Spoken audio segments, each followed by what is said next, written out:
Now, introduction of rhel. This is what we are going to cover today. And first of all, we should need to understand about the kernel. What is the kernel actually? Okay. See, if you will see, like, this is a very generic diagram. You may also see somewhere in when you are going with the kernel there.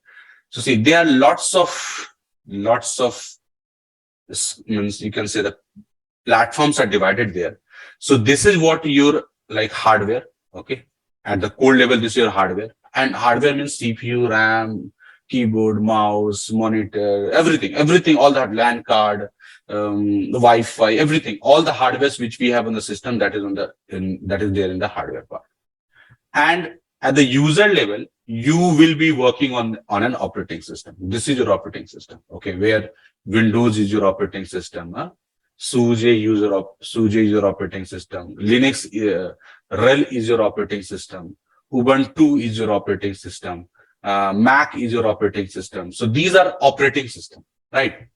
Now, user want to give any instructions to hardware. Instructions means like right click of your mouse, A of your keyboard means you press the A from your keyboard. Anything instructions you want to pass with the hardware. So you will be contacting with the operating system, right? Every instructions you will submit on the operating system because operating system is a user interface, right? It's providing interface to user to give instructions or to manage your hardware. But the thing is, who is in between your hardware and your operating system? Who is going to tell that, okay, this request is coming from the operating system and then the hardware need to work accordingly. Right. कभी-कभी आपने देखा होगा sometime your LAN card is not detecting your system. Right. That's why the IP is not taking there sometime. So why it is not there? Means why your LAN card is not detecting your system. Right. There will be some driver issue. So what we will do, basically we install the drivers on the operating system level. Or as soon as you install the driver on the operating system level, your your LAN card start detecting on your operating system. How? कैसे होता है जैसे आपने driver install किया आपका लैन card detect करना शुरू होता है how that getting detected now it means there is something between operating system and your hardware and which actually comes with your operating system and which exists in the core of your operating system and that is called as the kernel, right? So how we can define this kernel actually? So this kernel, you can say, is a main component of any operating system, and it actually work as a mediator between your hardware and your operating system. It's totally a program, right? But if you will think from the user perspective, every user do not know to work on the command lines, programs, coding, right? Like I'm not aware about the codings. How I can then connect with the hardware, right? So this operating system is required because this operating system will provide the user interface. But at the core of this operating system, this kernel is there, which actually work as a mediator between your operating system and your hardware. Getting my point? So your kernel is basically responsible for managing your memory. It will manage your memory, process management, right? Drivers, right?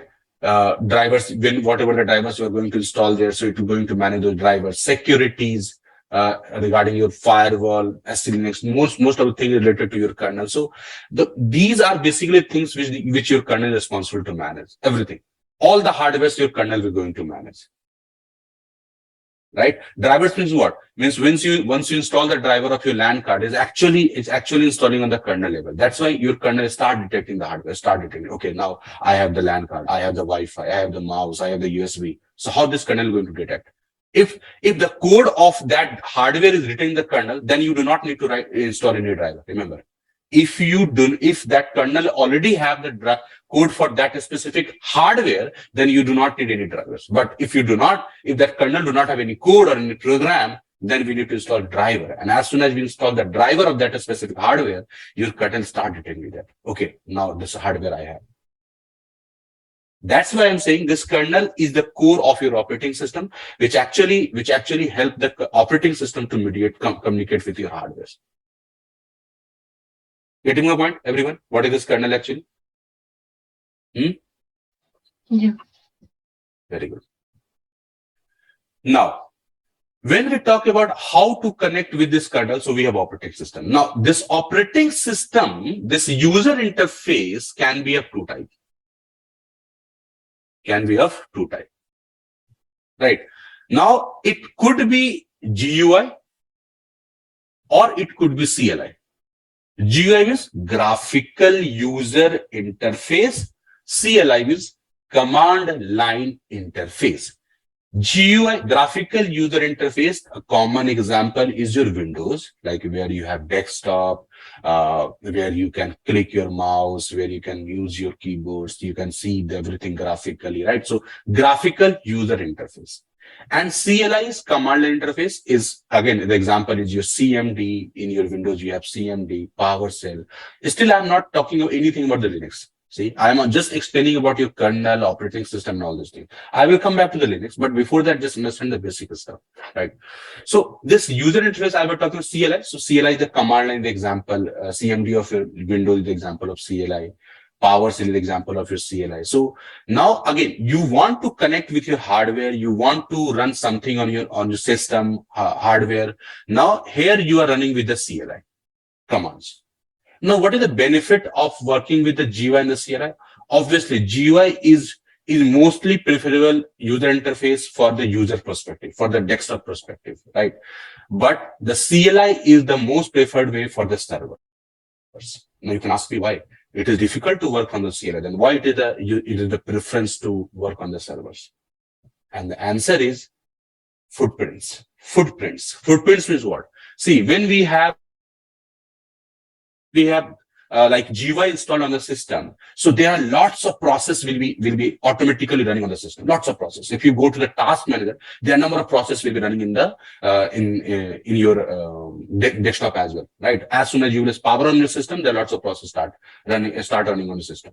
So as the number of process will be running in your system, it actually opening the different ports, because most of the process will be work on some of the virtual port or some port on your system, right?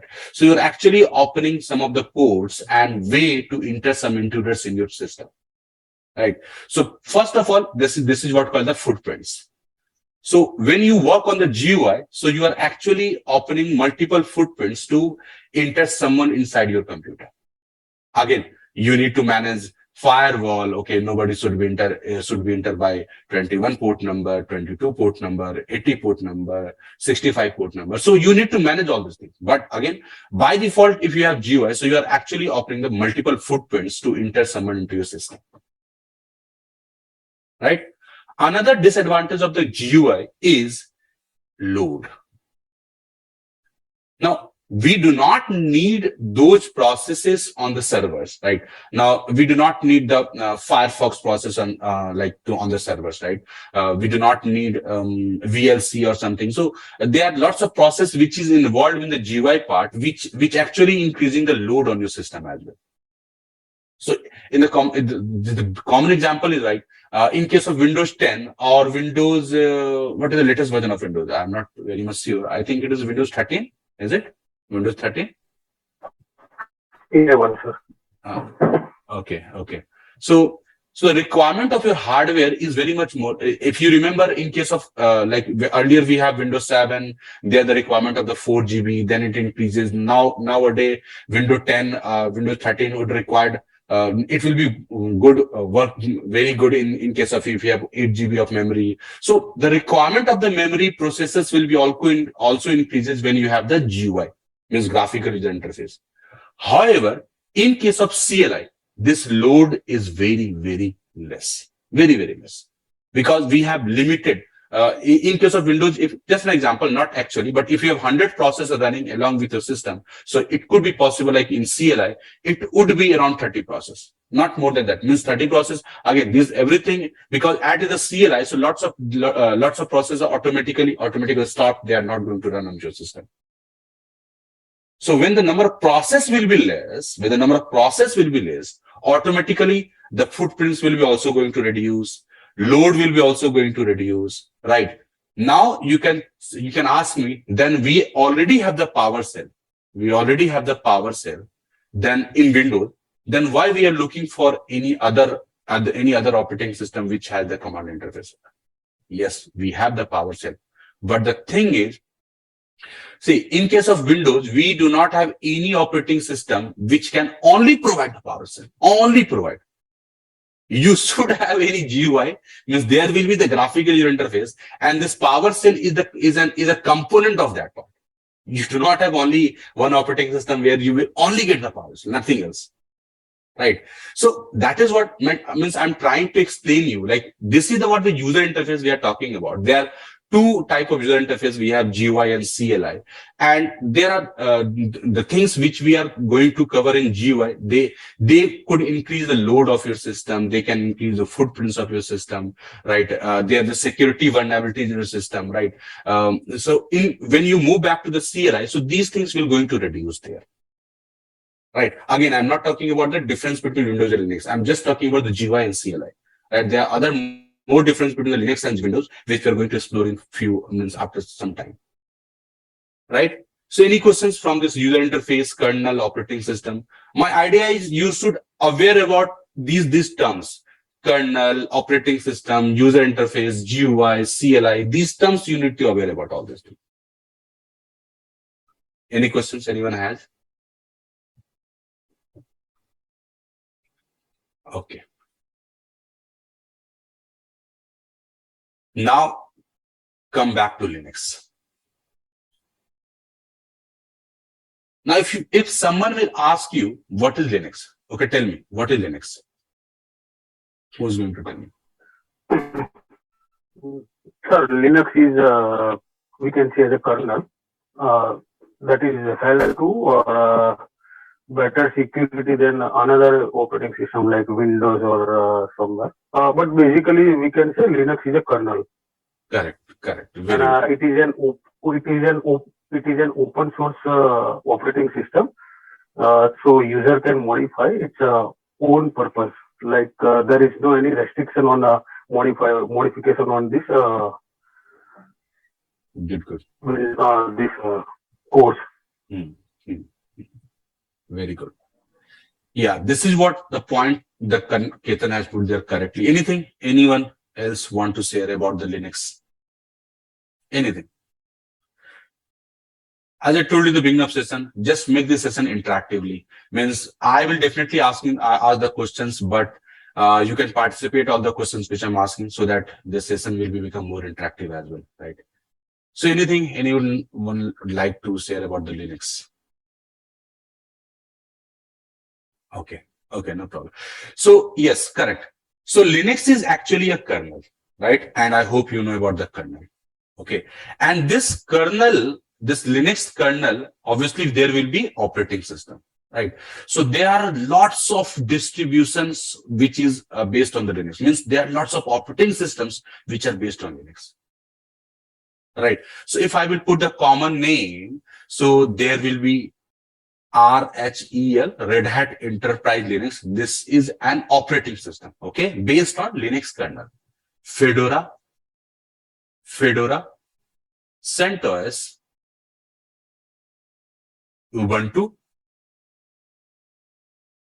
SUSE, Mac OS, and what else? There are lots of Kali Linux, Backtrack, Oracle Linux. Means if I will start writing, so it will not going to end soon. There are lots of operating systems which is based on the Linux kernel. Lots of operating systems. Now this is your kernel and this is your operating system, right? But this all operating system has the Linux kernel. Now here, this operating system can be divided into categories. Two categories. One could be called as rhel category, and another one called as the Debian category. Right?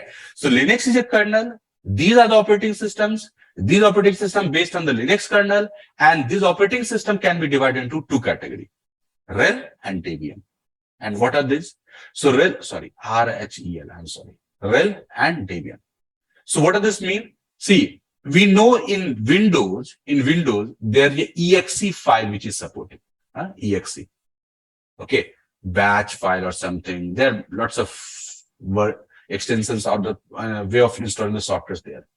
Similarly, in Linux, there are mostly two extensions of the packages which we have and which we can install in Linux. One is .rpm. Another one is .deb. .rpm.deb. RPM means Red Hat Package Manager.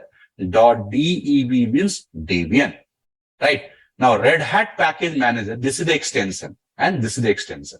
So, whatever the operating system I have written here, other than that, there are lots of operating systems. So, those operating systems will support any one of these packages, like your rhel, Fedora, CentOS, SUSE, Oracle Linux, Kali.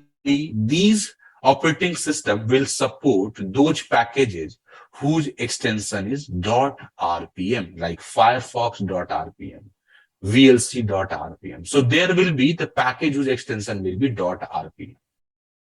There are some operating system like Ubuntu, macOS. I think it is different from the macOS. I think, yeah. Backtrack, right? There will be more operating system. Mint Linux.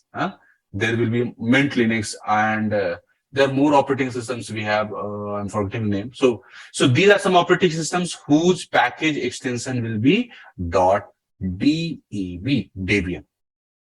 Right. So all those operating systems which support the packages with extension .rpm, that will be comes into the rhel family. And those operating systems whose package extension is .deb will comes into Debian family. Right. So on the broad level, the operating systems can be divided into two categories, rhel family and Debian family. Understood, everyone? Getting my point? What is operating system and the different two families? Any questions? No? Okay. So now these operating system, like as I told you, user will interact with the operating system by two ways, CLI and GUI, right? So most of this operating system which I have written there, all of them has the GUI as well as CLI as well. Plus, we have the flexibility while installing an operating system, we can either select the GUI or select the CLI. Means if we install with GUI, so we'll get the GUI plus CLI. If we install only CLI, so we will get only CLI. That is what the flexibility with all of the operating system, which is based on the Linux kernel. Right? Now, so GUI, obviously, there will be desktop, graphical user interface, everything will be there. But when we start working with CLI, so in case of CLI, there is a concept of cell. Right? Now, cell is the part of like is a kind of CLI which help you to interact with your kernel, with your hardware, like via kernel, to the hardware via kernel. The cell will help you to interact with your operating system, with your kernel. Right. Now, this cell is what? This cell is again a kind of program, is a kind of interpreter where you can run your commands. Right. And you know, when we are talking about the different, not only commands, you can run the codes as well. If you are writing some codes, you can run the codes as well. You can compile the codes as well. So you can do everything with the code: run, compile, testing, everything from the code which you want to do, you can do with the cell. Right? It's a part of your CLI. Now, when we're talking about the code or compiling and test all these things, so you know there are lots of lots of like language we are available in the market, like Java, C, C++, even more than that. I'm only aware about this basic programming language, but it could be lots of programming language which we can have in the market, right? So if we want to run any of the code on Linux, Linux has a flexibility, like you can execute, compile, or run any of the code in the Linux. Any of the code, right? Before, like earlier days, Linux had like different types of shell, which we will discuss later on as well. But just I'm giving you overview. Like they have SH shell, they have like a TCSH, then they have ZSH shell, right? Now we have bash shell, correct? Nowadays we have the bash shell. This is what the like the latest version of the shell which we have, and it support all the codes, all the language code on the bash shell, right? So we'll discuss later on. So what is the shell actually? The shell is the interpreter, command and interface, where you can run the commands, where you can run your codes, where you can compile, test your code of any language, right? There are different types of shells we have. And right now we are working on the bash shell. And what are the difference between these shells we will discuss later on when we will discussing about the shell part there, shell scripting, all those things. Okay. So, and this is what available in most of the operating system. Most of the operating system have this CLI, shell will be there which is based on the Linux kernel. Right? Again, any question? Because every time when I add a new point, I will like give you a chance to ask the question. Now I tell you about the shell, right? So any questions about this operating system, family, and the shell? Anyone? Okay. Let me ask in a different way. Everyone getting my point? Ketan, Maurya, Ali, Pankaj, Yes, Ganesh, yes, sir. huh? Yes. Yes. Yes. Okay. Pankaj? Yes. Okay. Very good. Very good. So that is what means. Anywhere you have any questions, please feel free to ask me, right? I'm okay going to the different part than different topic there. Okay, so we understand about the operating system, shell, kernel, and all these things. Now let's understand about some of the like history of your Linux, like history of the Linux. History of Linux. See, in the initial days, like what you will say initial days. So when this, it actually started with the Unix, right? Then there is again, this Unix is a kernel. Again, Unix is the kernel, and in earlier days, all the operating system which is based on Unix, that operating system known also named as the Unix. So Unix is a kernel also, and the operating system is also known as Unix. But later on, there are other operating systems comes to the market which is based on Unix kernel. Unix, not Linux. I'm saying Unix kernel. Like if you heard about Sun Microsystem, this is one company, Microsystem system, which is basically a Spark based operating system, who created this in operating system, which is based on Unix kernel, right? HP UX, and I'm forgetting a few more names. HP UX. So there are some more names which is basically based on the Unix kernel, and Unix also starting the operating system with the name of Unix as well, right? So this is what the first kernels come into the market, which is only based on CLI. Remember, in the initial days of the Unix, it is only based on CLI. Only there are no GUI in case of this Unix, right? Later, this HP UX do not have any GUI. No, it only has the CLI. Now, in Sun Microsystem, they have starting somewhere about the GUI as well. Not very matured, but yes, they work very hard to come to the GUI as well, right? So in 1960, this Unix comes into the market, right? And most of the, and as it is CLI and there are lots of securities are available there. So it become the first choice to be on the servers, right? But what are the problems with this Unix based operating system and the Unix kernel, right? First problem is the hardware dependent. these operating systems, which that like Unix based operating system or Unix OS or Spark based operating system, HP UX, these operating systems can be installed on that hardware which is manufactured by that company only. That company only. Like Sun Microsystem is creating their own hardware, own Spark based machine. And the Sun Microsystem operating system can be only installed on those hardware. However, later on, they start creating the operating systems for the x86 based architecture as well. But actually, they created their operating system only, and their hardwares are very much efficient, no doubt there. But their operating system can only be installed on their hardware. That's it. HP UX can only install the hardware on the HP. We cannot purchase, we cannot buy any other hardware. What is the problem with it? The problem is, now, first of all, this hardware is very costly. Very costly.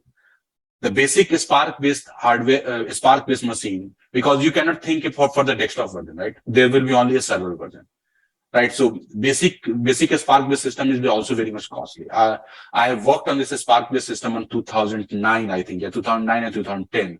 So yeah, I forgot to mention that, but I have also explored the Sun Microsystem. I worked on the Solaris as well. So in that time, I have worked on the there's basic servers we have in the Sun Microsystem. So that is very much costly. We cannot think like, okay, let's purchase another hardware in the next 2 months or next 2 years, because the cost is very much varied there. And if any hardware will be failed there, so if it is in a warranty, that's totally fine. They will replace your hardware. If the warranty will be not there, then it will charge you lots. Even let's suppose that hardware is not, that company has stopped creating that hardware, so they will not going to create that hardware only for you, right? The only solution is you need to change the whole hardware, and there are lots of cost involved in that part. So when we say hardware dependent, so these are the problems with the companies we are facing, right? And another important demerit was, or negative point, I would say negative point is, all those operating systems which is based on your Unix kernel, those are closed source. Closed source means what? We do not have the kernel, the source of the kernel available openly in the market or over the internet. We cannot make the modifications in the code anywhere in the kernels. Whatever they have provided you, you need to work with from that. You cannot customize anything, right? That's why, see, when we say the closed source means what? Remember, there's a difference between like open source and freeware. There's one more word. I hope everyone has heard about this, freeware. See, freeware means what? There are lots of softwares available in the market which you will get free of the cost and start using that. But can we change anything in that software? Do we have the access of the code by which that software is created? Can we do that? Every software? No, sir. No, sir. Those kind of softwares where the code are not freely available, they provided for the software. Means what is the purpose behind that? They will ask you, okay, start using the softwares. When you are very much familiar with the software, then they will start charging you. Now for more than this feature, you need to subscribe it, you need to pay for it. So software is free, but the code by which that software is created, that will be not freely available. And that is what the open source. When we are talking about the software which is licensed with open source, their code is also available in the internet. If you are a good developer, if you know about the code, then you can download the source code of that software as well, modify as per your need, and then create your own software also. Right. So when we talk about this flexibility, in case of closed source kernel or operating system which is based on closed source, we do not have these kind of facilities there. Right. So then after there is there's a lab, I forget, the AT&T Bell lab, I think, yes, that's the name of the lab somewhere, if I'm not wrong, AT&T lab or something, where Linus Torvald and their team, right, start discovering about something where they can popularize the code of the kernel as well. right? So from that perspective, they start working on the kernel, which will become the open source, right? And they start creating the Linux operating system. Oh, sorry, Linux kernel. And this Linux kernel is open source. Idea when they started this, when they started to write this kernel, and initially they were only using this kernel into their into the lab only. I am not exactly remember the number of lines in the initial days of that kernel has. I'm totally forgetting about the number of lines, but the idea behind making this open source is they are asking the communities, peoples, okay, take this source code, do your modifications, give me the feedback. What are the things we can add there, and so and so. So means for this open source, the whole world become the member of this open source. Everyone start taking the source code, start creating, give the feedback to the community. Okay, these things need to be modified, these things should be added, and plus. Nowadays there are billions of lines is in your Linux kernel, billions of lines. Right, and that is what the benefit of this open source. However, there are lots of their competitor reach in the market as well for the Linux forward, who has created this Linux kernel and open source, and it's also creating the community enterprise edition of your operating system that is called as the rhel. Initially, it is called as the rhel, Red Hat Linux. This is what the operating system, right, which is based on this open source Linux kernel. But as this is open source, so most of the competitor comes to the market who created the operating system on this Linux kernel, right? And once he saw okay, there are lots of other competitors also comes to the market, then the name of your operating system has been changed, rhel. This is what your enterprise edition. Initially, they only launched with the rhl, name of the operating system, but then they comes with the rhel, enterprise Linux. Right, so you can say this is what this is not this operating system is. If you want to install your operating system, you can freely available in your operating system, right? But it is an enterprise edition. When I say enterprise edition, means what? Means you need your support. You need something called like the softwares, updates, patches, right? For that purpose, you need to subscribe yourself.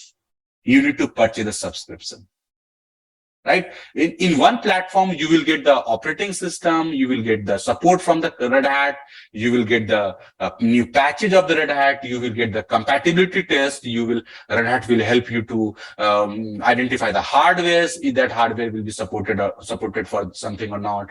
Red Hat is responsible to give you the drivers, means all kind of support we are going to get in the case of enterprise edition.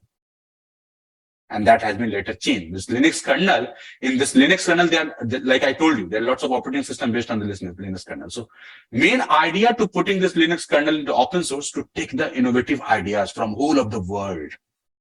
Right. So nowadays, most of the companies are part of this open source, right?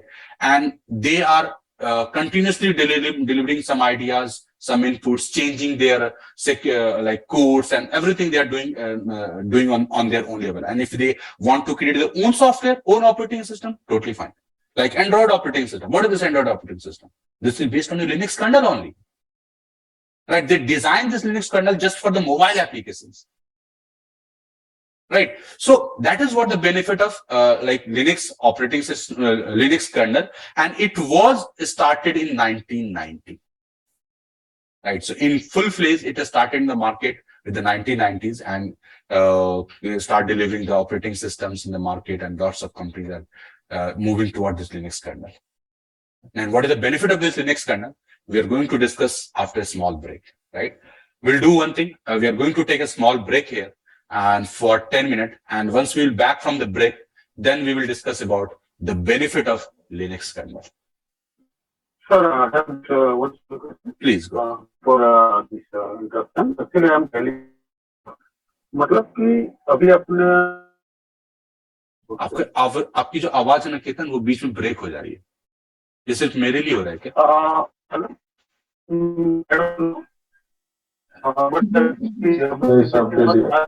है ना हाँ. अभी भी केतन आपकी जो आवाज है ना बहुत ब्रेक हो रही है, मुझे ना समझ नहीं आ रहा क्या आप पूछ रहे हैं।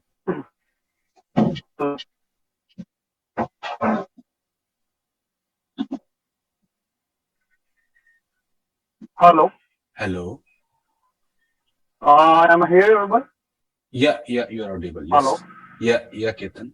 ओके सर, तो मैं क्वेश्चन ये है कि हमने देखा कि Linux is an open source. Hmm.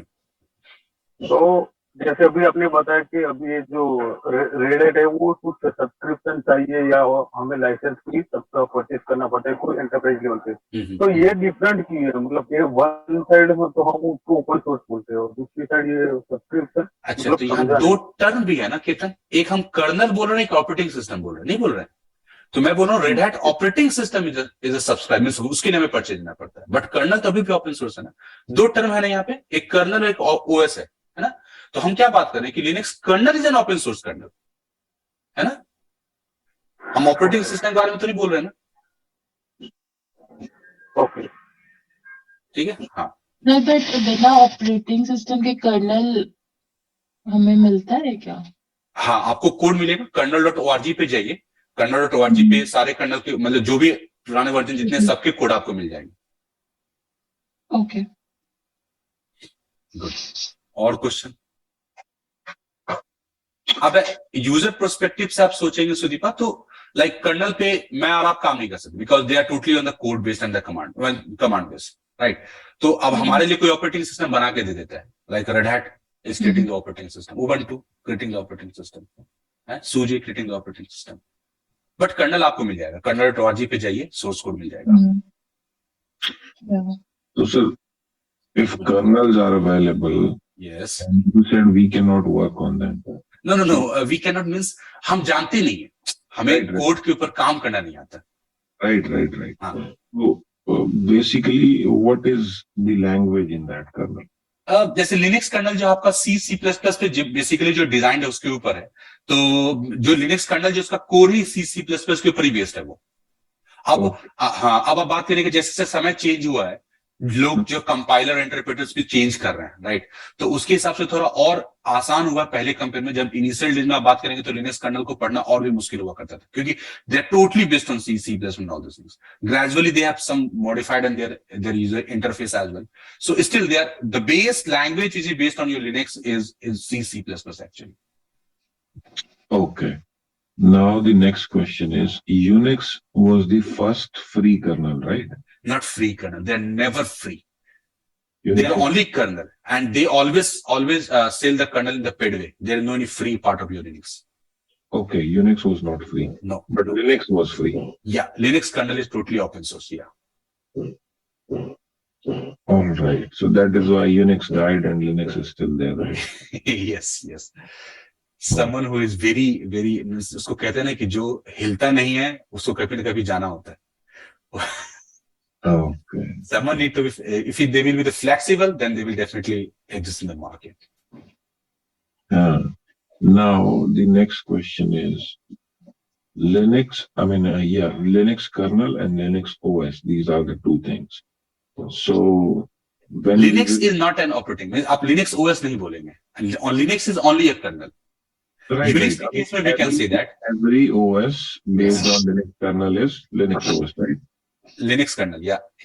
Okay. So rhel OS. Yes. That means what? I mean, the kernel is Linux, but Yes, OS can be provided by anyone. Yeah. Linux kernel is Linux, but operating system is designed by your Red Hat. Red Hat. Okay, and they are calling it as RHEL. Yes. Okay. And these two things are, when the OS is provided, the kernel cannot be segregated from that OS, right? Yeah, because it is already compiled and everything. If you want to do segregation, then you need to go on the kernel level. So while working on the OS, we don't make any changes to the kernel. Yeah, at least not kernel code level, but yes, definitely configurations are there and all these things which you can modify, but compiled part you will not able to change. Okay. Can you explain again in brief like kernel, Linux, and the operating system like rhel and CentOS. Yeah, definitely. What? Okay, Pankaj, any next question from your side? Then I will come back to the earlier. I guess that was all. Okay. Yeah. Very good. Yes, sir. So I'm again coming back to that part. So what I'm telling you, you're asking me, tell me again about the Linux kernel and operating system. See, kernel is something which is a code, right? On this code, we need some platform because, as I told you earlier also, as like a user, we cannot every time work in the code. Now, let's suppose I want to give the instructions from the like hardware or anything like mouse or keyboard or LAN card. So we cannot every time work on the code level, right, Ali? So what we need to do, we need some platform where either we can write the simpler command or we can interact with the GUI, right? And that is what your operating system, Ali. Getting my point?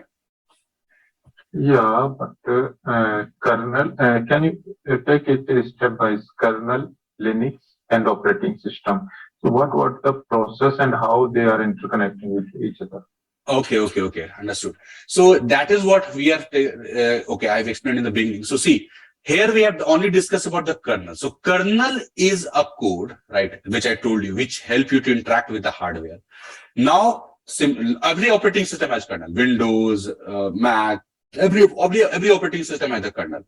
Now, Linux is also a kernel, means Linux Store World is actually the owner of your, like, who actually started this Red Hat company. So he basically in 1990s in the AT&T lab, he basically created one kernel and make it openly available in the part of open source, right?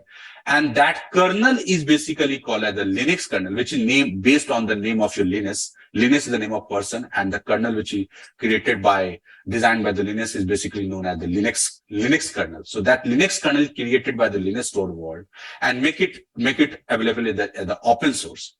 Now, when they created the kernel, so definitely they should provide some operating system on the top of that, by which user can work. So your Linux also created one operating system that is called rhel, Red Hat Linux operating system, which is based on Linux kernel and put into the market. Like any people who want to work with the operating system, they can take the rhel operating system, and anyone who want to work on the source code of the kernel, they can directly access the Linux kernel, and they can start modifying their code and creating their own software, creating their own operating system, right? So, but Linux created the operating system which is known as the rhel, and other company also take the source code of the Linux kernel and start creating operating system. Like they created SUSE, one company created Oracle, also downloaded the Linux kernel and modified their as per their need and created the Oracle Linux. They created the Oracle Linux as an operating system. This is an operating system, right? And other company also downloaded this Linux kernel and created the Ubuntu. This is an operating system. So there are different operating systems which is based on the Linux kernel. So the enterprise edition of this Linux kernel is rhel because Red Hat is actually Linux is actually the like you can say who has created this Linux kernel, and rhel operating system also created by the Linux Store World. So that's why anywhere if you heard the Linux is an Linux operating system, so it means they are talking about the rhel. So this both is actually created by the Linux Store World, but later on this Linux kernel has been utilized by other companies as well, and they created the other different operating systems also. So, okay then, let me go to the PDF for a few minutes then. So we explained about this kernel, Linux and Unix distribution we discussed about. One thing in the distribution part is what, see, most of the operating system is basically designed for a specific purpose, right? Like Ubuntu is basically designed for the desktop edition, right? Fedora is actually, you can say, the upstream of your Red Hat. Means this Fedora is a part of is basically owned by the Red Hat as well. So whatever the new things is Red Hat is going to launch in the stable version. So Red Hat first, they started distributing those updates in Fedora, right? From developer perspective, from testing perspective. Maybe you heard about the alpha releases, night releases. So those kind of releases has been created in the Fedora and put in the market by Red Hat, and people's developers are basically working on those new versions of your operating system. And soon, once they will totally tested, verified, then they start using those things in the rhel, Enterprise Edition. So if in case of Fedora, I think nowadays it's Fedora 34. I think, yes, Fedora 34 is the version. But Red Hat is still on, the latest version of rhel is Red Hat 9. Right. So Fedora version is changing very frequently because I told you it's the upstream of your Red Hat. So they provided all the new features, new patches in the Fedora for the testing purpose. And once it will be tested and verified, then it take it back to the rhel as well. CentOS. Before CentOS was an independent organization, totally independent. But now it's a part of upstream part of your Red Hat as well, right? Now Red Hat own this CentOS as well, and Red Hat also has the proprietary on the CentOS nowadays, right? So the good thing is in the CentOS you will get most of the package at the free of cost, right? Obviously you will means any update, anything you want to take, so you can take the CentOS, right? Only the thing which you will not get in the CentOS is support. You will get the packages free of cost. You will get the updates free of cost, but you will not get the support. And support doesn't mean only the problems. There are lots of things Red Hat is providing in case of support, right? So CentOS is again the upstream of the Red Hat, which is the exact copy of the Red Hat. I will say means CentOS means Red Hat 9 is there in the market. CentOS 9 in the market, right? So they both are running very, very parallelly, very, very similar. Right? Just a copy of the Red Hat in the CentOS. Only the thing is you will not get any support in case of CentOS. Other than that, scientific Linux, they are basically created for the desktop development. Oracle Linux is developed by the Oracle company, right? Backtrack is basically for the hacking purpose, right? There are lots of tools which is used in the hacking. They are using in the Backtrack. Boss Linux is the first Indian Linux operating system. Remember, this is operating system, right? And based Indian operating system, we can say Boss, right? Kali is also for the like hacking purpose and all these things, right? So all these are created for some specific purposes, right? Only Red Hat is the enterprise edition of your Linux, right? Okay, so let me scroll it down. So now this is what the Linux distribution which we discussed, Debian family and the rhel family, and this is what the kernel version. Now maybe it will be more clear for Ali and like what is the kernel and Linux. So you can see, Ali, this is what the kernel version we have. See, right? These are kernel versions, and these are the name of kernel. These are name of kernel: Lao, Opta, Maipo, Santiago, Tikanga, Tarun. These are the name of your kernel. These are the versions of your kernel, and these are operating systems. I have only written for the enterprise edition, but means on the same version of the Linux, Ubuntu can also have the operating system. SUSE can also have the operating system. Kali Linux also can have operating system. Right. So this is the version of kernel, and this is the name of kernel, and this is what the version of rhel operating system. So Red Hat 9 is based on 5.14 operating system. Right. Then 8, then 7, then 6 means we have the 6, 5, 4, 3, 2 means up to 2 means from 2 it has started the enterprise. Before that it has rhel, only rhel. Right.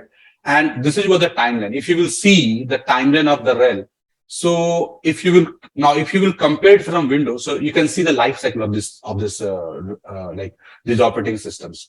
So if you will notice it is more than 5 to 6 years for every operating system. Now, right now we have rhel 9, which is started in 2022, and Red Hat is committed to take it from like 2033. And after that, they will definitely provide some extended support, right? So all the green marks is the life cycle of your operating system, and the yellow mark is the extended support. Means they're not totally decommission this operating system, but they are also providing some extended support there. So it means rhel 5, they have the extended support till 2021, but after that, their support is completed. Similarly, rhel 6 is in the market, definitely fine, but their actual support has completed in 2020, I think, and mid of 20 or 2021. But now they are running on extended support. So in 2000, means after 2024, or in between 2024 to 25, their extended support will be also completed. Extended support means what? Means they are only providing the like patches and everything only for that specific, for some duration only. Means Red Hat is saying now start moving to other operating system. Means in 2021, Red Hat committed that, okay, start moving to other operating system. If you are still not moving, so they will help you, means they will support you till 2000, means mid of 2024. Similarly for rhel 7, the cycle of rhel 7 is still like between of 2024 to 2025. And they will provide you the extended support till mid of 2026 as well. 8 is still available till mid of 2029. Obviously, they are not declared the extended support date, but this time they have provided you like they will give you support till mid of 2029. And rhel 9 will be available for mid of 2032. What's your point, everyone? Are you clear about this Red Hat Enterprise release timeline, everyone? Yes. Yes, sir. Now let's discuss about the feature of Linux, right?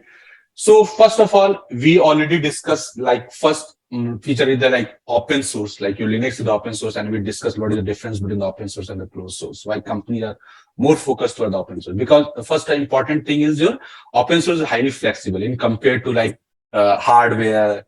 Right, because if you install the Linux operating system, it can be installed on any hardware, right?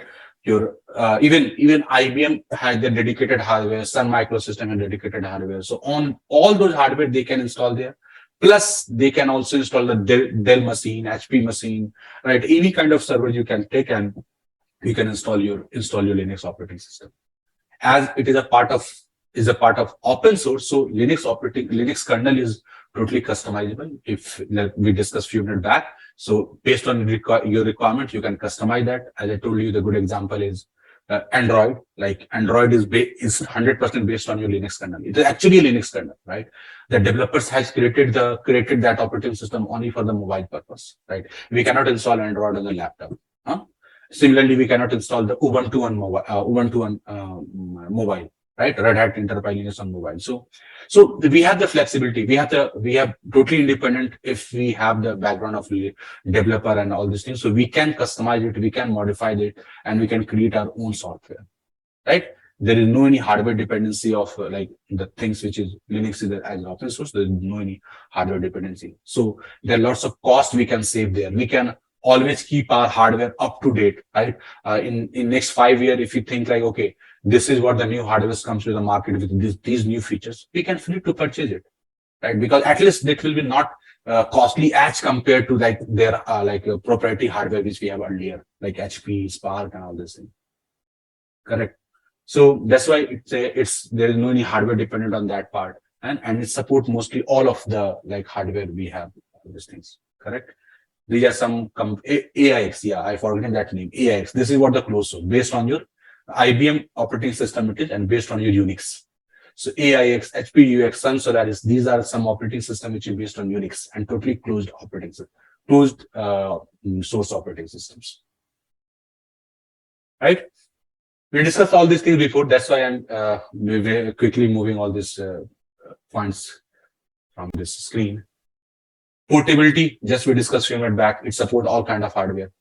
Yes. Now these are some another topics which we have as an importance of the features of the Linux, that is multi-user and multi-process. See, I hope you understand about what multi-user actually. Multi-user means what? At the same time, multiple users can log in and start working onto the operating system. Obviously, it will be not possible in physically, right? At one time, only one person can sit on the desktop, obviously, right? Even if you will access the servers physically, like then one person can access that. But When we are asking about multi-user, it means we are talking about remote, right? So we have the flexibility in Linux-based kernel operating system that it support multi-users, means multiple users can access those operating systems parallelly and can start working. You can ask me, this feature is not available in Windows? Yes, it had, but in limited manner. In desktop edition of Windows, yes, there is no any concept of multi-user. Multiple users cannot take a remote at the same time parallelly. However, in server edition of the Windows, there is a limitations of 3 users. I think 2 or 3, not exactly remember, but not more than 3, I'm sure. So 2 or 3 users can parallelly take the remote of your server edition of the Windows. After that, if you need, we need to install the different processes, like different services, for example, terminal server, right? RDP servers we need to create there. Then after, it will allow to give the access again up to 8 or 9. Once you configure that terminal server, then again we have the limit of 8 or 9, I think. After that, you need to purchase license. Means lots of limitations. In the desktop, no any concept of multi. We cannot take the remote more than 1 user. Server edition, I think limitations is 2 or 3.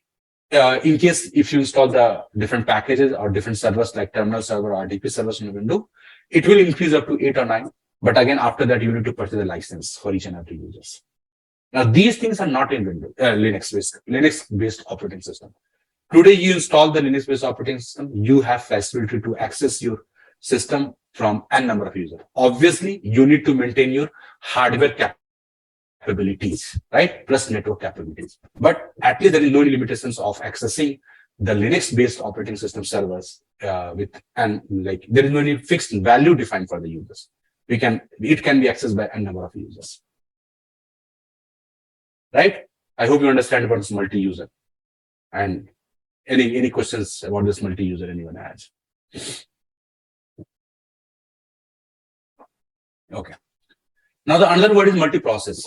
Multiprocess, as the name say, parallelly we can run multiple process. Multiple process, you can take an example like Firefox, VLC, Internet Explorer, Google Chrome. These are the processes, right? These are the processes. So we can run multiple processes in the Linux. Okay. Again, the questions comes here. Is it not possible in Windows?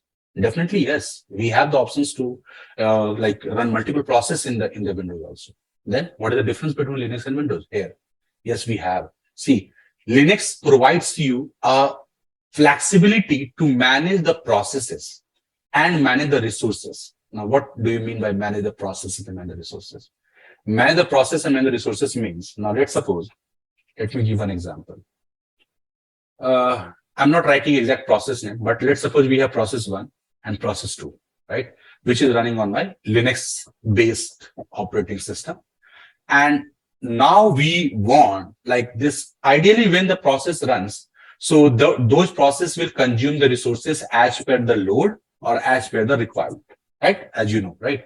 So once the load will be increased, it will start consuming more resources. As the load will be decreased, it will reduce the load, reduce the resources as well.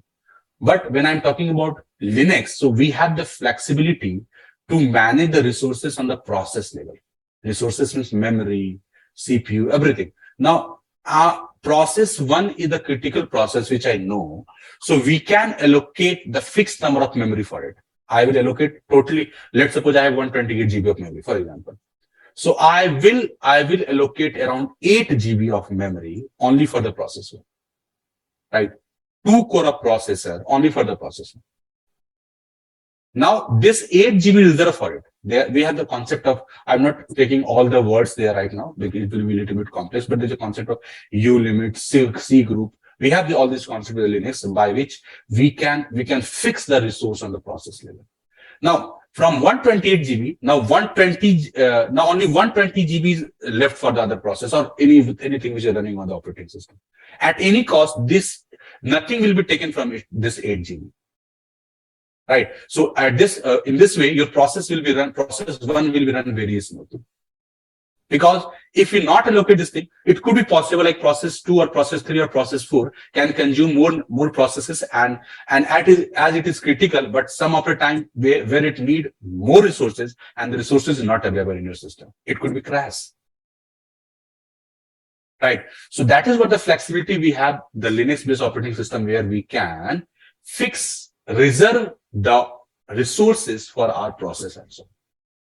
Right? So it is multiprocess. Linux is multiprocess, Windows is multiprocess. But I'm talking about the managing the process. We can run a number of processes. That's totally fine. But how we are managing the processes, right? That is what the one flexibility we have in case of Linux, right? That is the flexibility of process management and the memory management. Understood about this multiprocess? So can you please repeat this multi-process P1, P2 once again? Oh, yes, sure. So what I'm telling you, so, okay, now this time let me take the example then. Now, let's suppose this process one will called as, okay, let me take a very common example, like that is FTP process. Now take it. This is FTP process. And this is what is called the Firefox process. This is what the Firefox process. I'm taking the common example. Now, this FTP is accessing by 100 people. And this Firefox is accessed by, let's suppose, 200 people. Now, for browsing, right? For browsing, they're surfing the internet and downloading all these things. Now, based on load, this Firefox will start using your resources. Now, let's suppose at this time, like 10 a.m., your Firefox is consuming 1 GB of memory, for example. Now, it could be possible as the users will increase, this Firefox will start consuming 10 GB, 100 GB memory. They'll start consuming that. What could be, means as the load will be increased on this Firefox, it will start consuming the resources, memory, CPU, everything it will start consuming. In this way, at one time, now let's suppose at 12 a.m. or 12 p.m., this FTP need 4 GB of memory. But your Firefox already has utilized 100 GB of memory. So there is no any rest of the memory. For example, there no any memory is available there now. So your FTP got crashed. Users will not able to access your FTP server and something. Then how we can handle this process? So in Linux, we have the concept to reserve the resources for process wise. Now what I will reserve, let's suppose I will reserve 28 GB of memory for FTP only. Now it means at any cost, your Firefox will not able to take the memory from this 28 GB. Right. So 100 users will accessing your FTP server and they will not feel your FTP server is slow, FTP is not getting crashed, nothing. Why? Because this 28 GB is reserved for there. However, if the load will increase on Firefox, it will keep crashing. That's totally fine. Because for me, FTP is critical than the Firefox. So in Linux, if we have multi-process, so we have the flexibility to reserve the resources for processes as well. Based on their usage, we can reserve the resources. Sudeepa, get my point? Or still any kind of? It's clear. Very good. Very good. Any other questions anyone had regarding this multi-process or process management, memory management? Okay. Now, another important feature of your Linux kernel is the reliability, right? It's not a hidden thing. I hope everyone is aware, like whenever we are installing any features, any drivers, most of the time in Windows, we need to take the reboot of the servers, definitely, right? But in Linux, there is no any concept of like every time. Obviously, when we are updating the kernels or all those things, that in that case, obviously we need to take the reboot. But I saw some of the machines which is being upped by 3,000 days, means approximately 8 years, 9 years, the servers are not being rebooted anytime, right? So in terms of that, it is, I could say your server, it's very reliable, right? Every time you do not need to take the reboot, right? Apart from that, we have the other security features in your Linux, which make your servers more reliable. Like when you learn about the SC Linux, then you will understand what is the additional benefit we have this Linux in the operating system. We have the Linux-based firewall, where we have the lots of customizable flexibilities, where we can manage the traffics, incoming and outgoing traffics. It's make our operating system very, very flexible, right? And reliable. Okay, so these are the features of your or of your Linux operating system, or I would say Linux-based operating system, open source, portability, multi-user, multi-processes, reliability, flexibility of process management, memory management, security, all these things. Anything anyone would like to discuss among all these points, please let me know.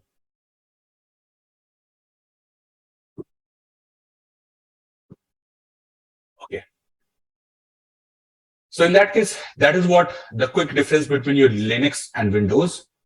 Open source operating system, right? It provides you the open source operating system. It definitely is not an open source.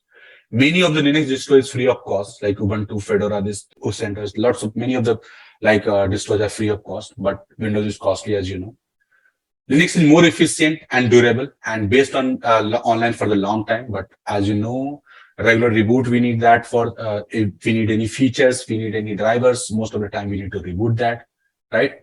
It is more secure as compared to Windows, like it has the SC Linux, file system hierarchy, firewall, it not support the exe files, right? And as compared to Linux, we can say definitely this Windows is less secure. We need to install the antiviruses, different processes we need to install there to make your Windows more secure. More focused on CLI, but many distro has the GUI as well, has the very well GUI as well, right? But Windows is more focused on the GUI only, right? So on the server edition, you will see the distro of Linux where we have CLI mostly, right? I would say 1% and sometime if you will see the GUI on the servers, but mostly it will be CLI on the servers. On CLI, it needs less resources, as we discussed before. And on GUI, it definitely would need more resources there, right?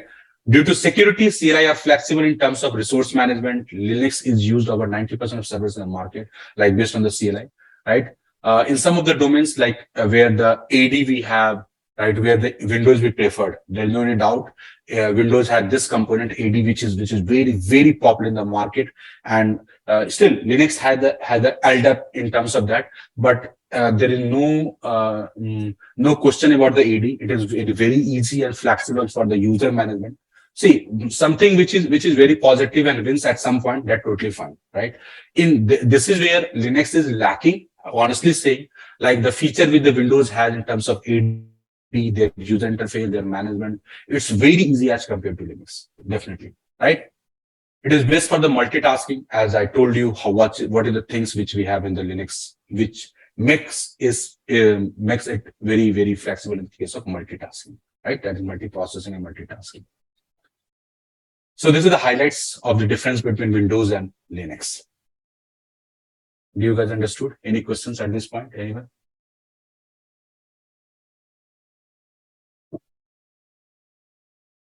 Okay.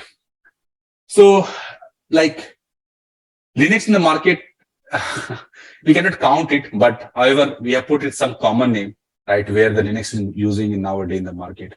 US government agency, NASA, ISRO, healthcare, bullet trains, and means traffic controls, right? Like there are lots of department where this Linux is going to use. As I told you, we cannot count on finger like where it is going to use. But yes, these are the major department in our world where these Linux are going to use in multiple department there. Right? And this is what your Red Hat Enterprise, this is what the company, which the operating system based on this company, which we are going to learn in this whole course. And this company not only creating your operating system, there are lots of product which this Red Hat Enterprise company is creating apart from this operating system, like satellite storage, OpenStack, virtualizations, OpenShift, Cloud for Ansible, right? So there are lots of things which this company is also creating apart from this your operating system, right? So that's all for today, right? Today we are going to bind the session today here.